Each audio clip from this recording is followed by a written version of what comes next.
기후변화로부터 나도 지키고 가족도 지키는 부자 아빠 살아남는 아빠.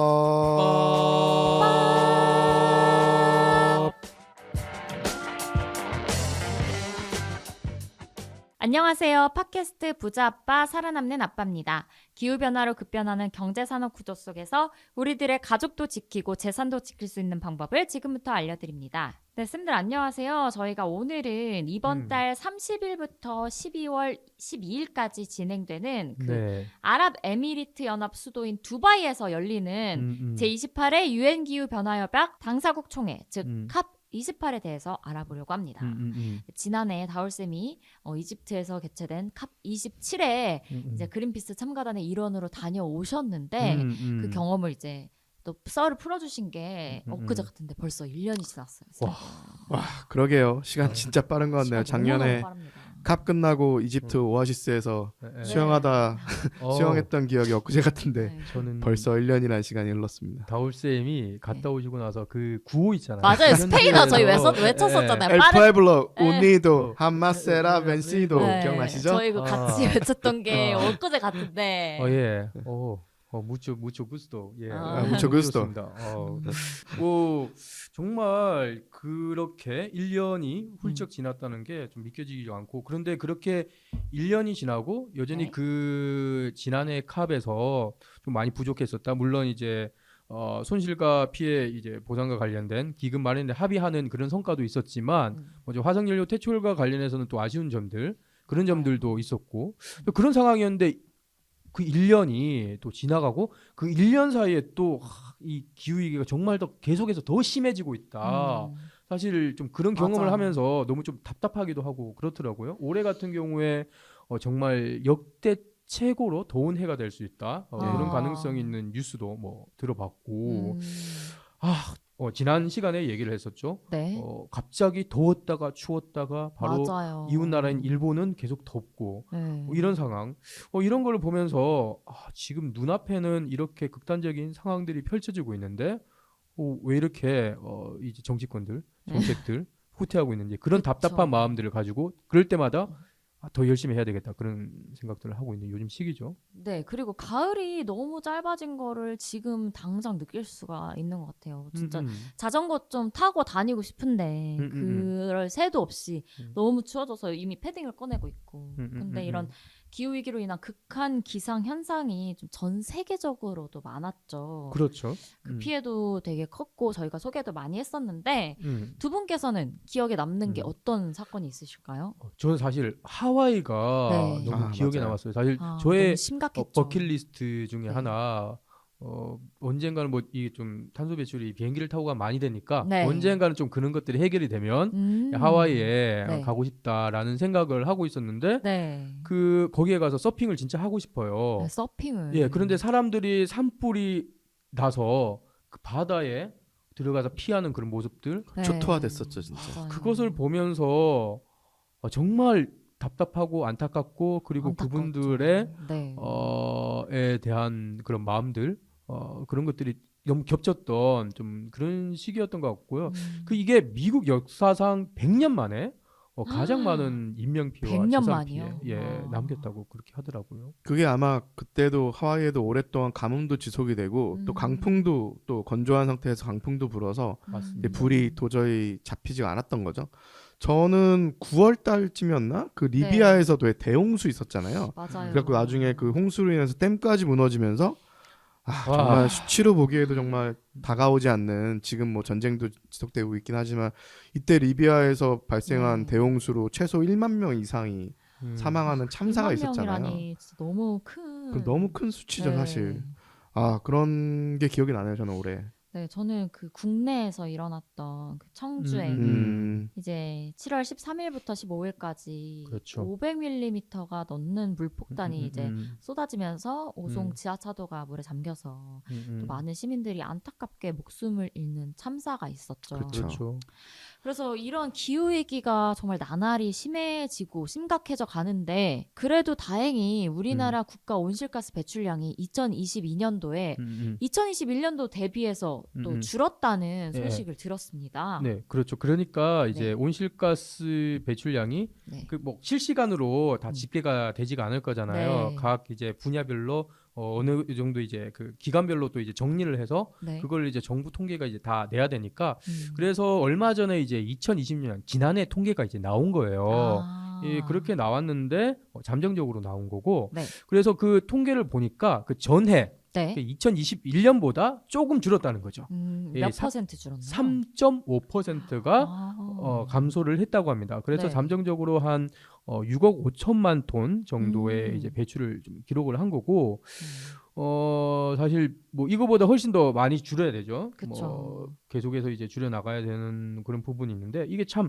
좀 아이러니하기도 한 게 네. 이렇게 온실가스를 줄인 게 우리 정부가 엄청 이제 열심히 해서 잘해서 이제 그렇다기보다는 가장 이제 중요한 요인이 기후이기 때문에 네? 오히려 그렇게 됐다는 겁니다. 기후 위기로 인해서 온실가스 배출이 는 게 아니라 줄었다고요? 네, 어떻게 그렇습니다. 그렇게 될 수가 있죠? 쌤 혹시 네. 그 우리나라에서 가장 온실가스 배출을 많이 하는 기업이 어딘지 아십니까? 단일 기업으로. 당연히 S전자 아닐까요? 뭔가 S전자는 예, 네. 전력을 매우 많이 사용을 하죠. 네. 그런데 이제 전력을 사용을 해서 이제 석탄 발전 그런 음. 것들을 돌리다 보니까 네. 온실가스도 배출이 될 수 있는데요. 그게 아니라 철강 제품 있죠. 아. 네, 그 제품을 만들 때 네. 이제 철강석이 있잖아요. 그 철강석에서 철을 이제 떼내야 돼요. 네. 그 과정에서 이제 석탄을 떼어야 되거든요. 아. 그래야지 이게 이제 화학적으로 이제 분리가 되는데 음. 그런 것을 하다 보면 온실가스가 엄청나게 많이 배출이 됩니다. 그렇기 때문에 바로 이제 포스코 포스코가 포항제철. 1등이군요. 기업이 예, 우리나라에서 가장 많이 배출을 하고 그다음이 또 현대 제철이에요. 네. 그러니까 둘 다 이제 제철소인 거죠. 그리고 이제 물론 삼성전자도 많이 배출을 하는데요. 삼성전자는 3위입니다. 그런데 네. 이 지난해 포스코의 온실가스 배출량이 한 7천만 톤 정도, 뭐 상당히 많죠. 근데 줄은 거죠. 네. 그게 더 작년 2021년보다 10% 정도 줄은 거예요. 그러니까 과거에 거의 예, 예. 8천만 예. 톤까지도 배출했었는데 예, 예, 아. 그렇죠. 포스코에서 무슨 기후위기 대응 음. 정책을 한 건가요? 그러니까 이게 이제 사실 우리나라가 지난해 감축한 전체 온실가스 배출량이 한 35% 정도 되는 막대한 오. 양인 겁니다. 그런데 이게 참 우프다고 표현을 해도 될지 네, 모르겠는데요. 이게 그러니까 뭐 포스코가 사실 이제 수소 환원 제철이라고 해서 수소를 이제 바꿔야지 그런 것들이 이제 잘 되거나 아니면 전기로로 많이 바꿔서 네. 전기를 이제 또 재생에너지로 사용을 하거나 그렇게 뭐 해서 그렇게 된 게 아니라 아니라? 예. 온실가스 배출이 줄어든 이유는 네. 오롯이 지난해 9월 발생했던 태풍 흰남노 때문입니다. 그때 왜 포스코 공장 물에 잠기지 않았었나요? 맞습니다. 태풍 와서? 넉 달 가량 한 130일 정도로 제가 기억을 하고요. 음. 그렇게 물에 잠기면서 철강 생산량이 과거 대비 9%가 감소를 하게 된 넉달 거죠. 동안 네. 안 하는 것의 효과가 그래도 굉장히 크네요. 온실가스 감축에. 이제 상당했던 거고요. 또 흥미로웠던 게 이 지역이 네. 우리가 과거에 한 2020년 정도를 기억을 하는데요. 네. 그린피스에서 우리나라 해수면 상승물이라는 홍수 피해 지역 모델링. 시뮬레이션 모델링을 이제 발표를 한 적이 있잖아요. 딱 그 지역이었어요. 거기서 우리가 포스코는 물에 잠기는 위험한 지역이다. 라고 언급을 했던 그 지역이고 또 원전도 이제 포함이 되어 있고 그렇습니다. 그래서 어쨌든 이런 우리가 예측하고 있는 그런 기후 위기들이 실제로 나타나고 그 영향으로 오히려 또 이제 온실가스가 줄어든 참 아이러니한 그런 상황들이 펼쳐졌던 거죠. 정말. 게다가 포스코는 우리나라 지금 연간 배출량도 1위지만 역대 배출량도 가장 많은 기업인데 그 기후위기의 피해를 가장 많이 배출한 기업을 어떻게 보면 때려맞은 거네요. 참. 맞습니다. 그러면 올해는 다시 늘겠네요. 온실가스 배출량이. 예, 뭐 정책에 따라서 줄인 게 아니었으니까 올해 다시 늘 가능성이 크죠. 지금 윤석열 정부 같은 경우에는 온실가스 감축 정책이라고 뭐 딱히 하는 게 없어요.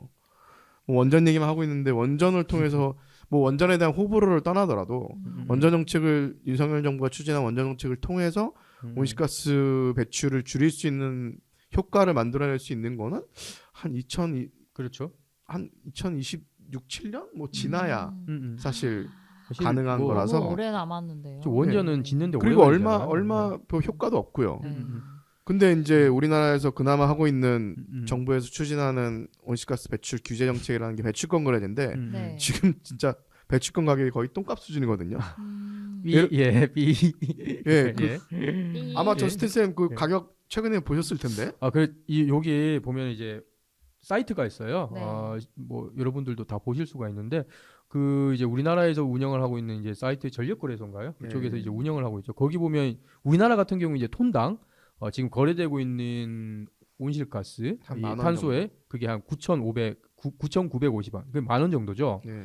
근데 EU 같은 경우에는 이제 지난달 것까지 제가 이제 통계를 봤는데 올해 엄청 올랐을 때는 거의 $100 정도가 됐었고 지금도 지난달 같은 경우도 우리 돈으로 11만 원 정도가 됐었어요. 이게 톤당 한국은 10,000원이고 유럽은 11만 원이라는 얘기는 네. 온실가스 배출이 그만큼의 비용으로 다가오는 거니까 이 비용이 높으면 높을수록 기업들은 줄일 정책을 필 거 아니에요? 근데 한국에서는 톤당 10,000원 그쵸. 정도밖에 부담을 안 다가오는 거고 그냥 유럽에서는 이제 내고 10만 원 말지. 이상이니까 훨씬 더 크게 다가오는 그렇죠. 거죠. 요즘에 또 CBAM이라고 해서 탄소국경 조정 제도가 올해부터 시범 실시가 이제 됐어요. 네. 그래서 이제 각 기업들이 뭐 설명회들도 많이 하고 대한상회에서 그렇게도 하더라고요.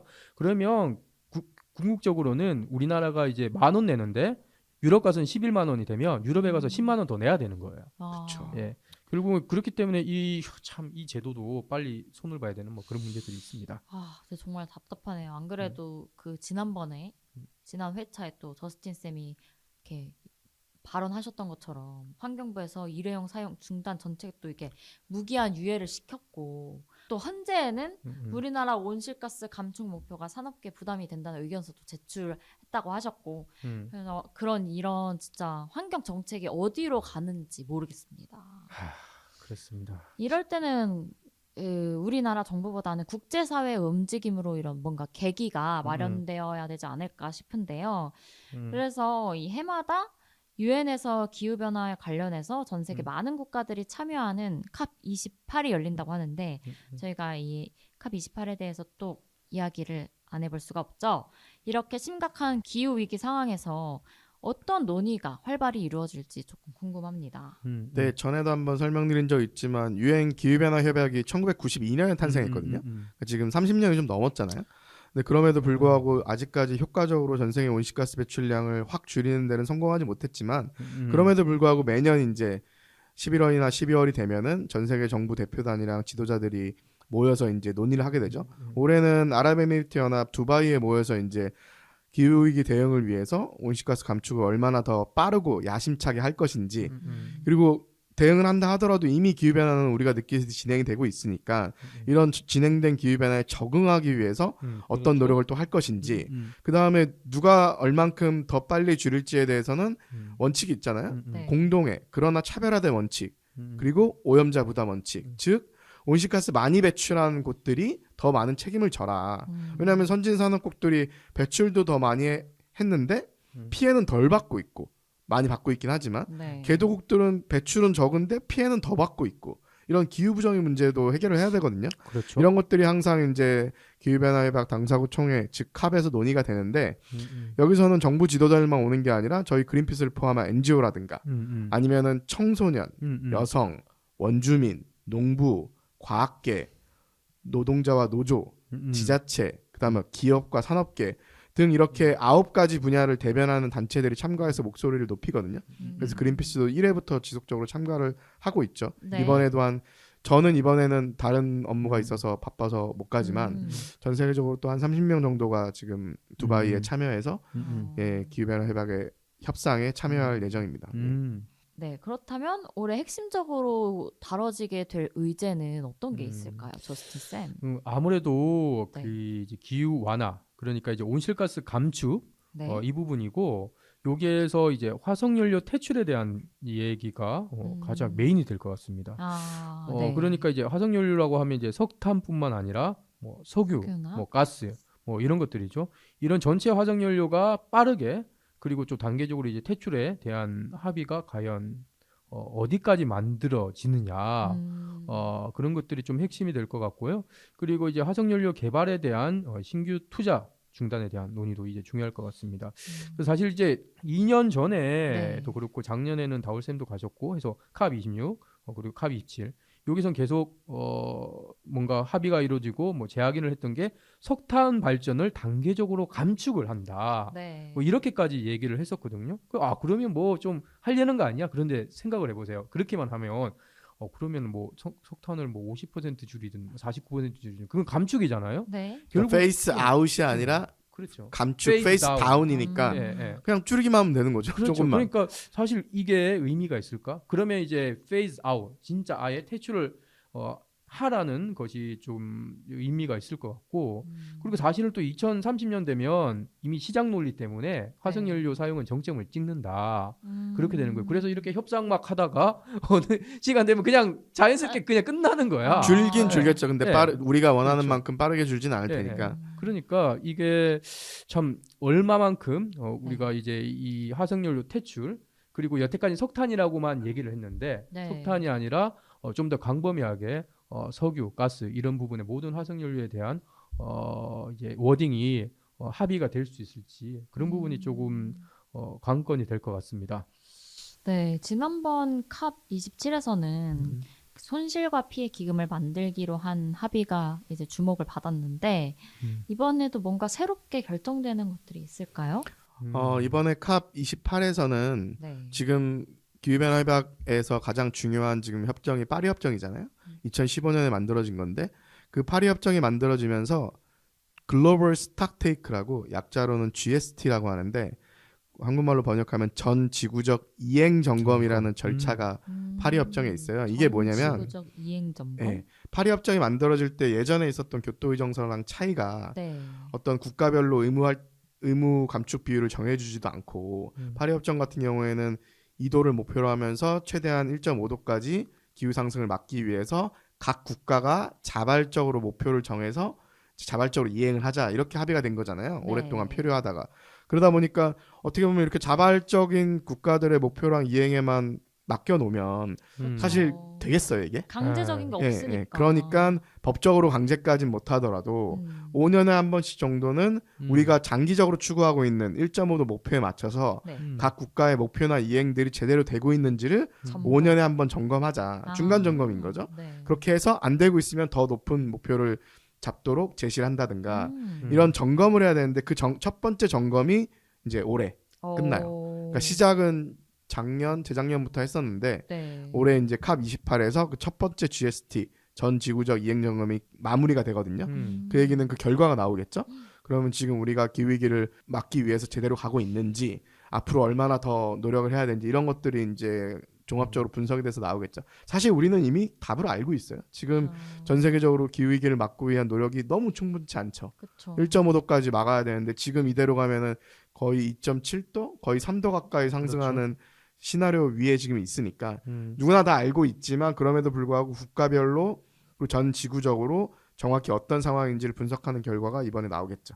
네, 그래도 이런 점검의 결과가 어떻게 나올지는 굉장히 궁금하고 또 기대가 약간 기대해보는 그걸 바입니다. 모멘텀으로 조금 더 야심찬 기후행동에 대한 논의도 이어질 수 있겠죠. 그럼 어쨌든 저는 뭐 이번에 또 교황도 뭐 참석을 한다. 저도 그 깜짝 소식을 그런- 들었습니다. 네, 처음으로 참석하시는 것 같아요. 네. 한 7만 명 정도가 모일 거라고 지금 예상을 한대요. 그래서 어쨌든 빨리 우리가 이제 온실가스 감축 목표도 이제 더욱더 강화하고 화석연료 퇴출하는 것들, 또 재생에너지를 이제 급속하게 이제 확대를 하는 것들, 기후기금 조성하는 것들 이런 좀 중요한 아젠다들이 좀 의미 있는 합의가 좀 만들어지고 그런 합의는 결국에서는 또 우리 국내 이제 상황에도 많은 영향을 미칠 수밖에 없겠죠. 다음에 이제 캅 28 진행이 되면은 그때 한번 저희가 또 얘기를 나눌 수 있겠지만 지금 약간 초초한 정말 초초한 정도 나온 거 내용을 좀 보니까 재생에너지를 지금보다 한 3배 수준으로 확대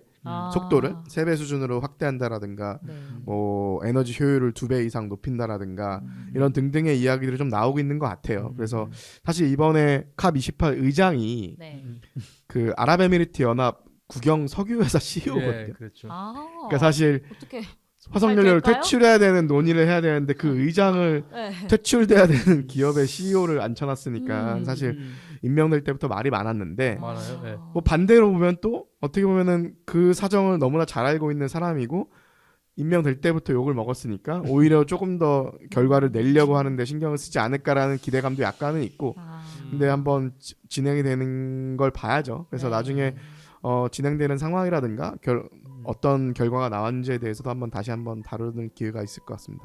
네, 정말 그거는 진짜 저희가 진행되는 경과를 한번 봐야 알 수 있을 것 같고 또 영향력이 있는 이제 교황까지 참석을 한다고 하니까 이게 또 우리 전 국가적 전 세계 시민들에게 어떤 영향을 또 미치는 결과를 도출할지 또 궁금합니다. 네, 오늘은 그럼 여기서 마무리하도록 하고 끝까지 함께해 주신 청취자 여러분, 다울쌤, 저스틴쌤 감사합니다. 네, 네, 감사합니다.